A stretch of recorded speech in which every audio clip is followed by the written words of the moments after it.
ان کے اثرات سے پی ٹی آئی نکل نہیں پا رہی، اور میں سمجھتا ہوں کہ یہ ایک بہت بڑا چیلنج ہے ان کے لیے کہ کیا وہ ان کے اثرات سے نکل پائیں گی. اور بطور جرنلسٹ میں تو پہلے دن سے کہہ رہا ہوں کہ اس 9 مئی کے واقعات نے تحریک انصاف کو کمزور نہیں کیا، اس نے پاکستان کے سیاسی سسٹم کو کمزور کیا ہے، اس نے پاکستان کی پولیٹیکل پارٹیز کو کمزور کیا ہے. لیکن آپ کی نظر میں کیا ایسا پوسیبل ہے، جیسا کہ رانا ثناء اللہ صاحب نے کہا کہ عدالتی معاملات بھی چلتے رہیں گے اور مذاکرات بھی چلتے رہیں گے؟ ایسے ہوتا ہے. دیکھیں ماضی کے اندر بھی مجھے یاد ہے کہ 77 کے اندر بھٹو صاحب کے اور قومی اتحاد کے مذاکرات بھی ہو رہے تھے، سارے معاملات چل رہے ہوتے ہیں.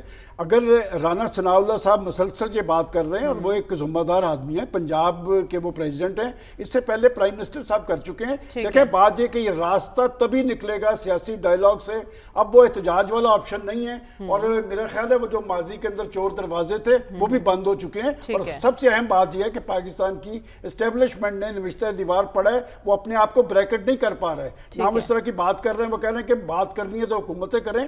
ایک بات تو آپ سمجھ لیں کہ ایک بہت بڑا یو ٹرن ہے کہ آپ تو اسٹیبلشمنٹ سے بات کرنا چاہتے تھے، اب آپ پولیٹیکل فورسز سے بات کرتے ہیں. لیکن اب وہ یہ کہہ رہے ہیں نا کہ مذاکرات حکومت سے نہیں سیاسی قوتوں کے ساتھ کرنے کو تیار ہے. ڈاکٹر صاحب اس سے کیا مراد لی جائے؟ سیاسی قوتوں سے بات کرنی ہے، حکومت سے نہیں، کیا سمجھا جائے اس کو؟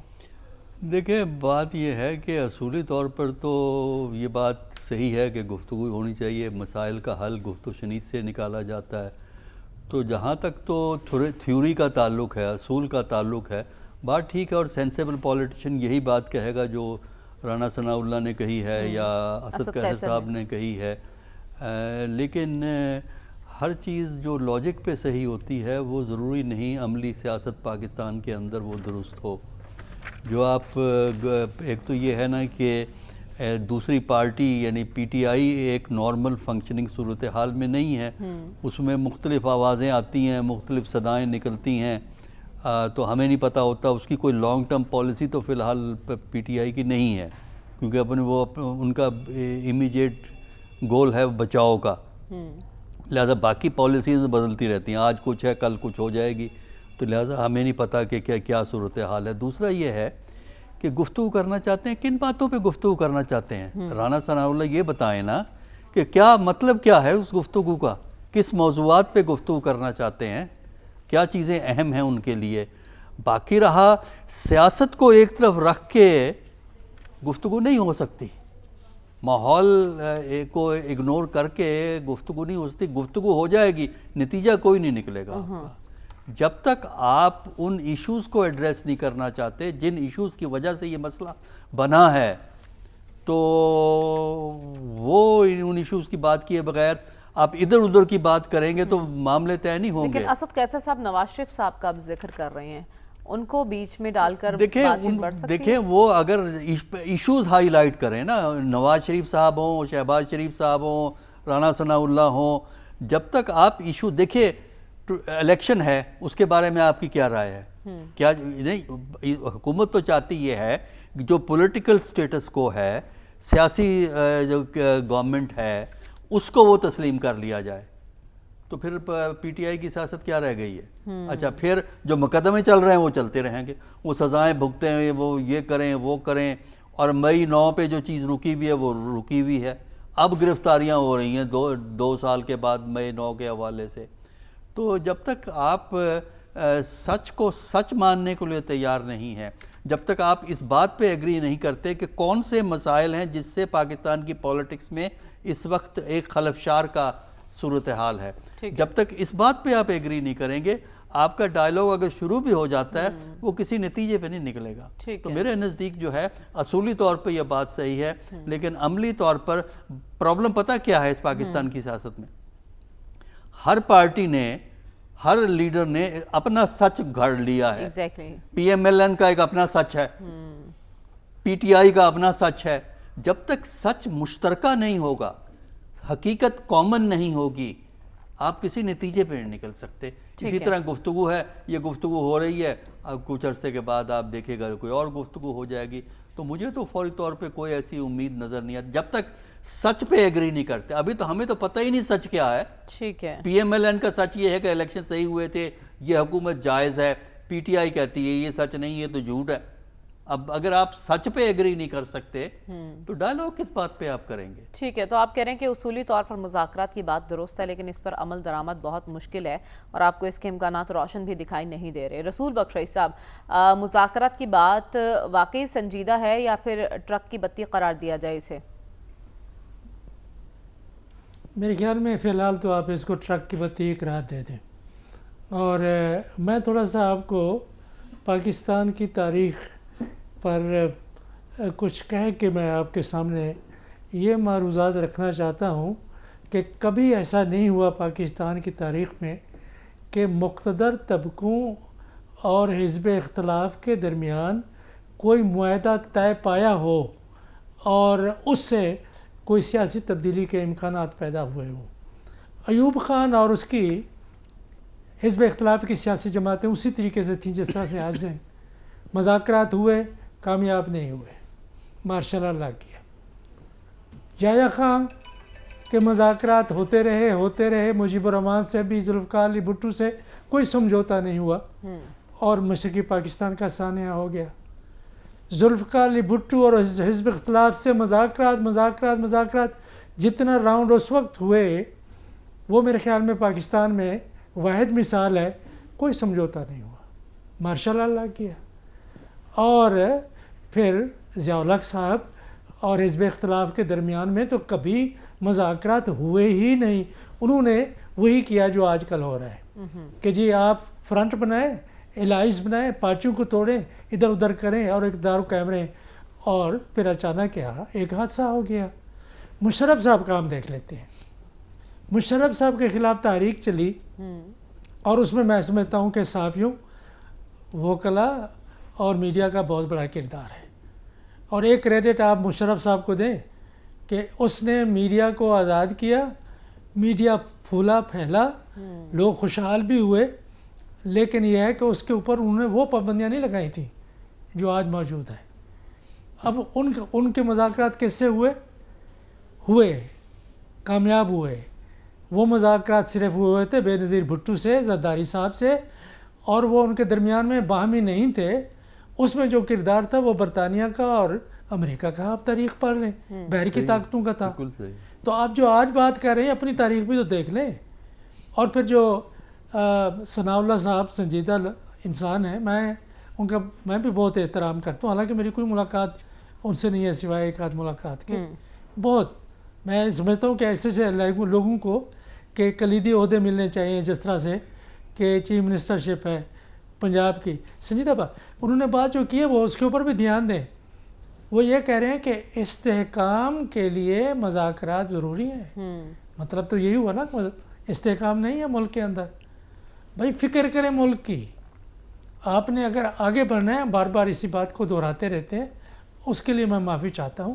مفاہمت ہونی چاہیے کھلے دل سے، صاف نیت سے، اور پاکستان اور عوام، ملک اور ریاست کا مفاد سامنے رکھ کر جو بیانیاں تراشے جا رہے ہیں اور جو چہرے مورے استعمال ہو رہے ہیں اس وقت، وہ میرے خیال میں اس سے مجھے سنجیدگی کا کوئی پہلو نظر نہیں آتا۔ اچھا، اگر ٹھیک ہے انہوں نے کہا ہے کہ میاں نواز شریف صاحب آگے بڑھیں، اگر پھر دیکھیں کہ یا تو میاں نواز شریف صاحب سیاست سے کہیں کہ میں نے سیاست چھوڑ دی ہے، یا یہ کہیں کہ جو موجودہ نظام ہے بالکل آئین کے مطابق ہے، 26ویں ترمیم بھی، سب کچھ، انتخابات بھی، لیکن وہ کہیں نواز شریف صاحب کا اور نام تاریخ میں لینا، پھر اپنا کیا نام یہ لکھوا۔ اسد قیصر صاحب کی ذاتی رائے ہو سکتی ہے یا پارٹی کی تائید حاصل ہوگی اس کو؟ دیکھیں پارٹی کی تائید تو اس وقت ہم کچھ نہیں کہہ سکتے کہ ہے یا نہیں ہے، لیکن جو انہوں نے بات کی ہے، ایک مرکزی رہنما ہے، اچھی بات کی ہے۔ ہم بھی کہیں گے کہ میاں نواز شریف صاحب کو آگے بڑھنا چاہیے، کردار ادا کرنا چاہیے۔ جو پرانے لوگ ہیں، سنجیدہ ہیں، مولانا صاحب ہیں، میاں نواز شریف صاحب ہیں، مجھے تو صرف دو ہی نظر آتے ہیں، چکزئی صاحب ہیں، اس کے علاوہ مجھے کوئی اور سنجیدہ آدمی نظر نہیں آتا ان تین لوگوں کے علاوہ۔ باقیوں بانیوں کو ان کو چھوڑ دیں، وہ تو بند ہے کہ ملک کے بارے میں بیٹھ کے سوچیں۔ اور جو مینگل صاحب ہیں، اور وہ بھی کافی سنجیدہ ہیں۔ پاکستان میں آپ نے لوگوں کو اس قدر استعمال کیا ہے کہ ان کی کوئی کریڈیبلٹی اب رہ نہیں گئی۔ یہ وہ لوگ ہیں جو کچھ کردار ادا کر میاں صاحب کے لیے وقت ہے کہ آگے بڑھیں اور لیکن میرا نہیں خیال ہے کہ میاں صاحب کے ہاتھ میں کوئی پتہ ہے، اور پتے جن کے پاس ہیں ان کو سوچنا چاہیے، ٹھیک ہے، ورنہ یہ ہے کہ ہم باتیں کرتے رہیں گے اور وقت گزر جائے گا اور ملک کا نقصان بہت زیادہ ہو ٹھیک ہے۔ جائے تو آپ کو ایسا لگ رہا ہے کہ نواز شریف صاحب کوئی کردار ادا کرنے کی پوزیشن میں نہیں ہیں۔ عثمان شامی صاحب، آپ کی نظر میں نواز شریف صاحب کا کردار اس سارے معاملے میں، اور رانا ثناء اللہ صاحب کا یہ کہنا کہ مذاکرات اور عدالتی فیصلوں کا آپس میں کوئی تعلق نہیں، پھر اسد قیصر صاحب کا کہنا کہ 73 کے آئین کی بحالی اور 26ویں ترمیم کے خاتمے پر بات ہونی چاہیے، آپ کو نہیں لگتا یہ وہ پوائنٹس ہیں جہاں بات چلنی تو دور کی بات شروع بھی نہیں ہوگی؟ اصل میں بات یہ کہ اگر مقدمات پہلے ختم ہو جائیں تو پھر مذاکرات کس چیز پہ ہونے، تو وہ تو اگر کوئی بھی ریلیف جو ہے انہوں نے لینا ہے تو ہو سکتا ہے مذاکرات کے نتیجے میں مل جائے۔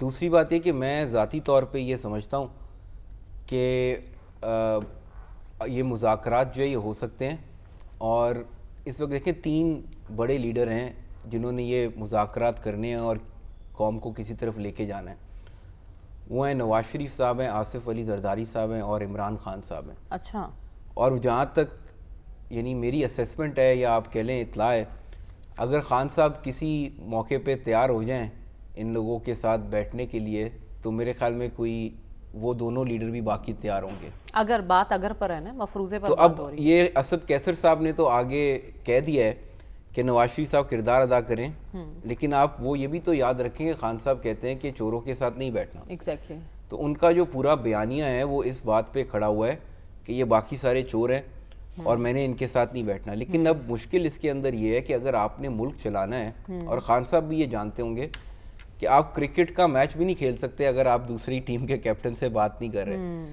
تو آپ اس بات پر تو آگے ہیں کہ ہم سیاسی قوتوں سے بات یہ انہوں نے کہا ہے نا، اسد قیصر صاحب نے، ابھی پتہ لگ جائے گا منگل بدھ کو جب خان صاحب سے ملاقات ہوگی تو اندر سے کیا بیانیہ آتا ہے۔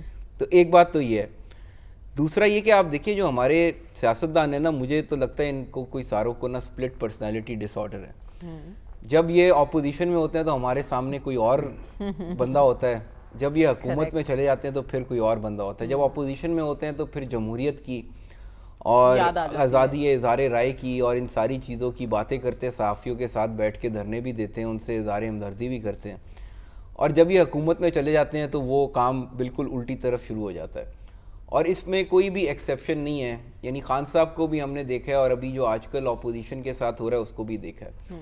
تو اب اگر آپ نے جمہوریت ملک کے اندر چلانی ہے تو جمہوریت کا مطلب یہ نہیں ہے کہ اپوزیشن جو ہے اس کا گلا گھونٹ دو، یعنی جو بھی بندہ آتا ہے اس کی خواہش یہ ہوتی ہے کہ اپوزیشن کو میں اس طرح دیوار سے لگا دوں کروں کہ پھر یہ واپس اقتدار میں آنے کے قابل نہ رہیں، اور پھر میں اپنی اننگز میری چلتی رہے، اس کے لیے میں اسٹیبلشمنٹ کو بھی ساتھ ملا لوں، جو کام مجھے کرنے میں اس کے لیے کروں۔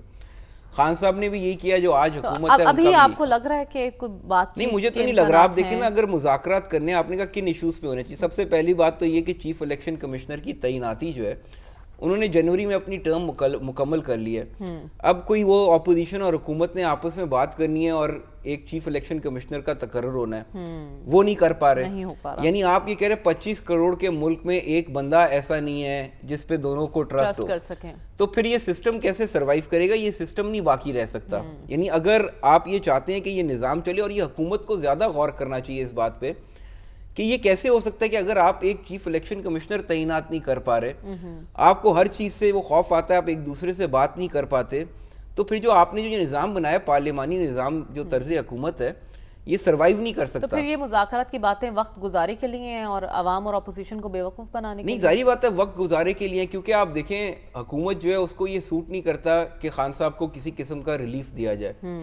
میرا تو ذاتی خیال یہ ہے کہ یہ جو ابھی سارا ایشو وہ چلتا رہا خان صاحب کی معافی کے حوالے سے، وہ جس طرح اینڈ ہوا اس کی ایک وجہ شاید یہ بھی ہے کہ حکومت بھی بہت گھبرا رہی تھی کہ یہ کیا شروع ہو گیا، اچھا، کہ معافی بھی مل سکتی ہے، مقدمات بھی ختم ہو رہے ہیں، تو پھر آپ دیکھیں نا حکومت کی ہوا بھی تو بڑی تیزی سے اکھڑ رہی تھی، تو حکومت کو یہ سوٹ نہیں کرتا۔ دوسری طرف خان صاحب کو یہ ہے، ان کا سارا بیانیہ یہ ہے کہ میں ان سے بات نہیں کروں گا، میں یہ چور ہے سارے۔ تو اگر کوئی بھی پارٹی جو ہے وہ اگر وہ خان صاحب کو راستہ دیتے ہیں تو ان کو یہ خطرہ ہے کہ ہمیں بہا کے نہ لے جائیں، اور خان صاحب جو ہے ان کو یہ لگتا ہے کہ جس دن میں ان کے ساتھ بیٹھ گیا تو میری پاپولیرٹی نہیں رہے گی۔ تو خان صاحب نے جب بھی کوئی کام ایسا کرنا ہوتا ہے نا جو ان پاپولر کام ہو، آپ نے دیکھا وہ اپنے ہاتھ سے نہیں کرتے۔ جیسے مرزا آفریدی صاحب کو ٹکٹ دینی تھی اور ان لوگوں کو سینٹ کے الیکشن میں جو ہوا، تو انہیں کہا سیاسی کمیٹی فیصلہ کر لے. تو وہ ہو سکتا ہے خان صاحب کو کوئی بندہ اگر یہ سمجھا دے کہ بھائی پھر آپ سیاسی کمیٹی کا نام لگا کے کوئی تھوڑی سی بات چلنے دیں, تو وہ ادروائز مجھے کوئی کامیابی ہوتی نظر نہیں آتی. سیاسی کمیٹی میں جان لگتی ہے, انہوں نے ضمنی الیکشن کا فیصلہ بھی کر لیا ہے, انہوں نے اچکزئی صاحب کو وہ میں یہ کہہ رہا ہوں نا, اب انہوں نے جہاں پہ کمپرومائز کرنا ہوتا ہے تو خان صاحب, کوئی بندہ یہ نہ کہہ سکے کہ خان صاحب نے کمپرومائز کر لیا تو وہ سیاسی کمیٹی رکھی ہوئی ہے اس کام کے لیے. تو یہاں بھی سیاسی کمیٹی کو یہ دے دے مینڈیٹ کہ وہ بات کر لے حکومت کے ساتھ, تو چلے جب بات کریں گے تو کچھ نہ کچھ تو نظام میں بہتری آئے گی نا. ہو سکتا ہے کہ کچھ چیزوں پہ ایگری کر جائیں, الیکشن کا ضابطہ کیا ہوگا, الیکشن کمشنر کا تقرر کیسے ہونا ہے, گراؤنڈ رول تو طے کر لینا تاکہ پھر آگے کھیلتے رہیں. آپ بھی یہ کہہ رہے ہیں کہ بہتری تبھی آئے گی جب بات چیت ہوگی, لیکن اس وقت جو ماحول ہے اور جو فضا ہے وہ یہی پیغام دے رہی ہے کہ امکانات بات چیت کے بہت کم ہیں. ہمیں پروگرام میں آگے بڑھنا اور بات کرنی ہے قومی مالیاتی کمیشن کی تشکیل کی. اس کے مقاصد کیا ہیں اور کیا اس کے مقاصد پورے ہو سکیں گے, جانیں گے اس بریک کے بعد. اسٹے ود اس.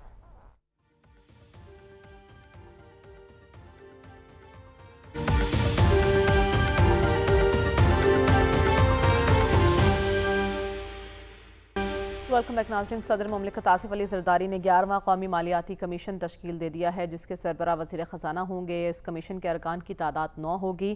صوبوں کے مطالبے پر طویل عرصے سے التوا کا شکار این ایف سی ایوارڈ کی دوبارہ تشکیل اور اجلاس نہ بلا سکنے کے باعث وفاقی حکومت وسائل کی تقسیم کے فارمولے میں تبدیلی کے حوالے سے کچھ آپشنز پر غور کر رہی ہے. 2 تجاویز سامنے ہیں کہ یا تو صوبوں کے حصوں میں کمی کی جائے یا انہیں Benazir income support programme, higher education commission اور دیگر اداروں کے اخراجات میں شراکت پر قائل کیا جائے. اب یہ تجاویز سامنے ہیں, کیا فارمولہ طے ہوتا ہے یہ دیکھنا باقی ہے. سلمان صاحب, جس مقصد کے لیے تشکیل دیا گیا یہ کمیشن, آپ کو لگتا ہے وہ مقصد پورا ہوگا؟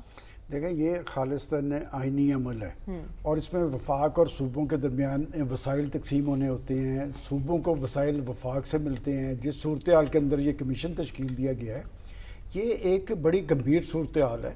میں سمجھتا ہوں کہ اس کے اراکین بہت اچھے ہیں, لیکن بات یہ کہ کیا اس پہ پیش رفت ہو پائے گی, اس لیے کہ ایک کنٹروورسی چل رہی ہے وفاق کی. قرضوں کا سود دینا ہے وفاق نے, قرضوں کی ادائیگی ان کے ذمے ہیں, اس کے بعد دفاع کے لیے فنڈز انہوں نے دینے ہیں. اور جس کیفیت کے اندر یہ بنایا گیا ہے صوبوں کا اس پہ پریشر تھا. اگر آپ دیکھیں یہ ہر 5 سال کے بعد تشکیل پانا لازم ہے. آپ 51 کے اندر بنا, 61 میں بنا, اس کے بعد 74 میں بنا. شروع میں تو کوئی ایسا مسئلہ نہیں تھا, وفاق ہی دیتا تھا اور صوبوں کے اعتراضات نہیں تھے. لیکن یہ جو 7واں ہے نا, اس میں پیش رفت ہوئی تھی پیپلز پارٹی کے دور میں 2009 میں. انہوں نے صوبوں کا حصہ جو ہے وہ بڑھایا تھا اور اب صوبے اس پہ کمپرومائز کرنے کے لیے تیار نہیں ہے. 57.4% اور مرکز کے پاس ہے 46.5. اب وفاق سمجھتا ہے کہ مالی کرائسس سے ہم 2-4 ہیں, صوبوں کو تو یہ مل رہا ہے. مجھے نہیں لگتا کہ صوبے اپنے کسی معاملے میں کٹ لگنے دیں گے, اس لیے کہ صوبے اپنے بتا رہے ہیں کہ مسائل کیا ہیں. اور اس کا جو بڑا فائدہ ہے یہ چھوٹے صوبوں کو ہے. دیکھیں پختونخوا کے اندر, بلوچستان کے اندر جو صورتحال طاری ہے وہاں پر ایک دہشت گردی کا رجحان ہے. وہاں کی حکومتوں نے وہ تو قطعاً اس پہ تیار نہیں ہوں گے اور وفاق نے کچھ نہ کچھ لازمی کرنا ہے. خود 2006 میں جنرل مشرف کے دور میں بھی اس پہ اتفاق نہیں ہو سکا تھا. 2020 میں عمران خان صاحب کا دور تھا, اس وقت بھی نہیں تھا. یہ معاملہ اسی طرح چل رہا تھا. اب اتفاق ممکن ہو سکے گا کیونکہ ہر سیاسی جماعت تو اقتدار میں ہے. مجھے نہیں لگتا کہ جو کیفیت طاری ہے, چونکہ اس میں پاکستان مسلم لیگ نون اور پیپلز پارٹی, اور دلچسپ بات ہے کہ ماضی کے اندر اس وقت بھی نہیں ہو سکا جب صوبوں کے اندر ایک پارٹی کی حکومت تھی. اس وقت تو صوبوں کے اندر مختلف پارٹیز کی حکومت ہے. پختونخوا کے اندر پی ٹی آئی کی حکومت ہے, سندھ کے اندر پیپلز پارٹی کی حکومت ہے, پنجاب میں مسلم لیگ نون کی حکومت ہے. یہ تو آپس میں بیٹھ کر بڑی لیڈرشپ, یہ تو آپ کو کمیشن کے اراکین بتائیں نا. یہ معاملہ اگر نواز شریف صاحب, آصف علی زرداری صاحب اور پھر پی ٹی آئی کی لیڈرشپ, یہ سارے اگر آپس میں کچھ طے کریں گے تو اس پہ پیش رفت ہو سکے گی. مجھے یہ نہیں لگتا کہ اس پہ کوئی. لیکن آپ کہہ رہے ہیں کمیشن کے ارکان تو اچھے ہیں. کمیشن کے اراکین اچھے ہیں. آپ کے خیال میں کمیشن کے اراکین کے اندر تو اسپرٹ ہے, تو آپ کی پولیٹیکل لیڈرشپ میں بھی اتنی اسپرٹ موجود ہے. اس وقت آپ ایک بڑے کرائسس سے 2-4 ہیں اور خاص طور پہ وفاق جو ہے